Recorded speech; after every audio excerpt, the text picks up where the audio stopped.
নমস্কার বন্ধুরা, আমি সৈকত দি বাংলা গল্প ইউটিউব চ্যানেলে আপনাদের স্বাগত জানাই। আজকে আমাদের বিশেষ নিবেদন প্রখ্যাত সাহিত্যিক নারায়ণ গঙ্গোপাধ্যায়ের জীবনী। রবীন্দ্র পরবর্তী বাংলা কথা সাহিত্যিকদের মধ্যে নারায়ণ গঙ্গোপাধ্যায় অন্যতম। তবে শুধু কথা সাহিত্য অর্থাৎ উপন্যাস, ছোট গল্পই নয়, নাটক, কবিতা, প্রবন্ধ রচনাতেও তিনি ছিলেন সিদ্ধহস্ত। নারায়ণ গঙ্গোপাধ্যায় বাংলা সাহিত্যে একজন রোমান্টিক লেখক হিসেবে পরিচিত। নিসর্গ, প্রকৃতি, ইতিহাস এবং মানবিক সম্পর্ক তার লেখনীতে প্রাধান্য পেয়েছে।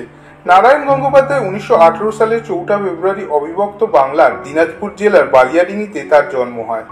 তার প্রকৃত নাম ছিল তারকনাথ গঙ্গোপাধ্যায়। তাদের আদি নিবাস ছিল বরিশাল জেলার বাসুদেবপুরের নামচিরা গ্রাম। নারায়ণের পিতা প্রমথনাথ গঙ্গোপাধ্যায় পুলিশের উচ্চ পদে চাকরি করতেন বলে তার ছেলেবেলা বিভিন্ন জায়গায় ঘুরে ঘুরে কাটে। নারায়ণ গঙ্গোপাধ্যায় 1933 সালে দিনাজপুর জেলা স্কুল থেকে ম্যাট্রিক পাস করেন। এরপর ফরিদপুর রাজেন্দ্র কলেজে ভর্তি হলেও 1935 সালে রাজনৈতিক অস্থিরতার কারণে তাকে শহর ছাড়তে হয়। কলেজের পরীক্ষাও দেওয়া হয় না। পরে বরিশালের ব্রজমোহন কলেজ থেকে ইন্টারমিডিয়েট এবং সেখান থেকেই 1938 সালে ডিস্টিংশন সহ বিএ পাস করেন। 1941 সালে কলকাতা বিশ্ববিদ্যালয় থেকে এমএ পাস করেন এবং রত্নময়ী স্বর্ণপদক লাভ করেন। 1960 সালে ডক্টরেট ডিগ্রি লাভ করেন ওখান থেকে। জলপাইগুড়ি কলেজে 1942 থেকে 1945 সাল, কলকাতার সিটি কলেজে 1945 থেকে 1955 সাল পর্যন্ত এবং তারপর থেকে কলকাতা বিশ্ববিদ্যালয়ে আমৃত্যু অধ্যাপনা করেছেন তিনি। নারায়ণ গঙ্গোপাধ্যায় ছেলেবেলা থেকেই লেখালেখি শুরু করেন। তার প্রথম লেখা ছাপা হয় মাস পয়লা শিশু মাসিকে। সন্দেশ, মুকুল, পাঠশালা, সুক্তারা প্রভৃতি পত্রিকায় তিনি নিয়মিত লিখেছেন। সাপ্তাহিক দেশ পত্রিকায় সুনন্দর জার্নাল লিখে সুখ্যাতি অর্জন করেন। বাঙালি জীবনযাত্রা, সংস্কৃতি, রোজগার, সমস্যা ও রাজনীতি নিয়ে লেখা নিয়মিত এই জার্নাল অত্যন্ত জনপ্রিয় ছিল বাঙালি পাঠকের কাছে। এ সময় তিনি বড়দের জন্য আনন্দবাজার, বিচিত্রা, শনিবারের চিঠি ও চতুরঙ্গে লেখালেখি করেন।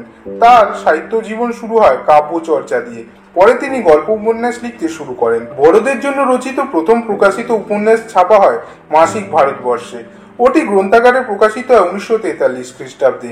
তার উপন্যাস গল্প রচনার অনুপ্রেরণা যোগান উপেন্দ্রনাথ গঙ্গোপাধ্যায়, পবিত্র গঙ্গোপাধ্যায়, সুধাংশু কুমার রায়চৌধুরী, বিজয়লাল চট্টোপাধ্যায়, মন্মথ সান্যাল, সজনীকান্ত দাস ও ফণীন্দ্রনাথ মুখোপাধ্যায়। নারায়ণ গঙ্গোপাধ্যায়ের অমর খ্যাতি বড়দের জন্য রচিত উপন্যাস ও গল্পের জন্য, কিন্তু শিশু কিশোর সাহিত্য রচনায় তার খ্যাতি বড়দের চেয়ে কোনো অংশে কম নয়। টেনিদা তার অনন্য সৃষ্টি। এছাড়াও শিশুদের জন্য অজস্র ছোট গল্প লিখেছেন। তার রচিত শিশু কিশোর সাহিত্যগুলির মধ্যে চার মূর্তি, টেনিদা ও সিন্ধু ঘটক, ঝাউ বাংলোর রহস্য, কম্বল নিরুদ্দেশ, চার মূর্তির অভিযান প্রভৃতি রহস্য রোমাঞ্চপূর্ণ উপন্যাস। এর পাশাপাশি তিনি লিখেছেন ভাড়াটে চাই, 12 ভূতে, ভীমবধ প্রভৃতি নাটকও। রামমোহনের জীবনী নিয়ে লিখেছেন রামমোহন। এছাড়াও তিনি লিখেছেন শতাধিক শিশু কিশোর উপযোগী ছোট গল্প, লিখেছেন বেশ কিছু শিশু পাঠ্য কবিতাও। এছাড়াও তার রচিত নাটকগুলির মধ্যে আগন্তুক, পরের উপকার করিও না উল্লেখযোগ্য। তার রচিত উপন্যাসগুলির মধ্যে উপনিবেশ, সম্রাট ও শ্রেষ্ঠী, মন্ত্রমুখর, মহানন্দা, স্বর্ণসীতা, নিশিযাপন, শিলালিপি, ট্রফি, লালমাটি, কৃষ্ণপক্ষ, বিদূষক, বৈতালিক, অসিধারা, ভাটিয়ালি, আমাবস্যার গান, আলোকপর্ণা ইত্যাদি উল্লেখযোগ্য। নারায়ণ গঙ্গোপাধ্যায় 1946 খ্রিস্টাব্দে আনন্দ পুরস্কার পান। বসুমতী পত্রিকার পক্ষ থেকে সংবাদ সাহিত্যের প্রথম পুরস্কার দেওয়া হয় তাকে। আর কলকাতা বিশ্ববিদ্যালয় থেকে তাকে সরোজিনী বসু স্বর্ণপদক দেওয়া হয় মরণোত্তর সম্মান রূপে। 1970 সালের 6 নভেম্বর 52 বছর বয়সে নারায়ণ গঙ্গোপাধ্যায়ের মৃত্যু হয়। আশা করি আজকের বিশেষ নিবেদনটি আপনাদের ভালো লেগেছে। ভালো লাগলে অবশ্যই লাইক, শেয়ার, কমেন্ট করতে ভুলবেন না এবং চ্যানেলটিকে অবশ্যই সাবস্ক্রাইব করবেন। ধন্যবাদ।